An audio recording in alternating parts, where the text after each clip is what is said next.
যেই তিনটি স্বপ্ন দেখলে ভাববেন যে আপনি জান্নাতি।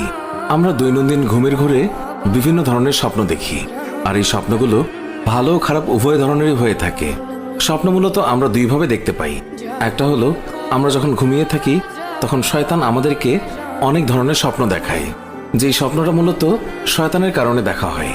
আর আরেকটা হলো আমরা সারাদিন যা করি, বিভিন্ন রকমের কাজকর্ম বা মাথায় যেই ধরনের চিন্তা সারাদিন ঘুরপাক খায়, সেই সমস্ত বিষয়গুলো আমরা স্বপ্নে দেখে থাকি।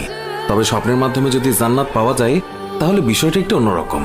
কিছু স্বপ্ন আছে যা দেখলে ভাববেন যে আপনি জান্নাতি।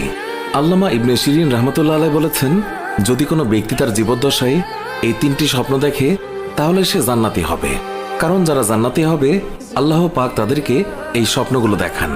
আর এর পেছনে আল্লামা শিরিন রহমতুল্লাহ আলাইহি তিনি প্রত্যেকটি কথায় হাদিসের উদ্ধৃতি দিয়েছেন এবং তা ব্যাখ্যাও করেছেন। রাসূলুল্লাহ সাল্লাল্লাহু আলাইহি ওয়াসাল্লামকে স্বপ্নে দেখলে, কারণ রাসূলুল্লাহ সাল্লাল্লাহু আলাইহি ওয়াসাল্লাম বলেছেন, যে ব্যক্তি আমাকে স্বপ্নে দেখলো সে যেন আমাকে বাস্তবে দেখলো, কেননা শয়তান কখনো আমার সুরত বা আকার আকৃতি ধারণ করতে পারে না। 2, কোনো ব্যক্তি যদি স্বপ্নে দেখে আশেপাশের মানুষ তাকে অন্যায়ভাবে তার উপরে অন্যায়, অত্যাচার এবং জুলুম করছে, অর্থাৎ তার উপরে নানা রকম জুলুম করা হলো কিন্তু সে তাদের সবাইকে ক্ষমা করে দিল, তাদের প্রতি কোনো প্রতিশোধ নিচ্ছে না, বারবার তাদেরকে ক্ষমা করে দিচ্ছে, এইরকম স্বপ্ন দেখলেও ভেবে নিতে হবে সে জান্নাতি। আল্লাহ তাকে ভালোবাসেন তাই এই স্বপ্ন দেখাচ্ছেন। অবশ্যই তাকে বাস্তবেও এইরকম হতে হবে যে রকমটা সে স্বপ্নে দেখে।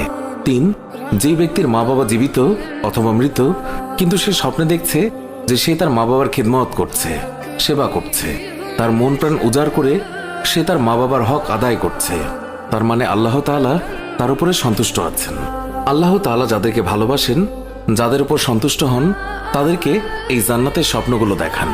এই জন্য আমাদের বেশি বেশি করে দরুদ পাঠ করতে হবে, সব সময় পাক পবিত্র অবস্থায় থাকতে হবে। এছাড়াও রাতের বেলা ঘুমানোর আগে পাক পবিত্র হয়ে অর্থাৎ ওযু করে ঘুমাতে হবে, তাহলে আল্লাহ তাআলা তাকে এই তিনটি স্বপ্ন দেখাতে পারেন।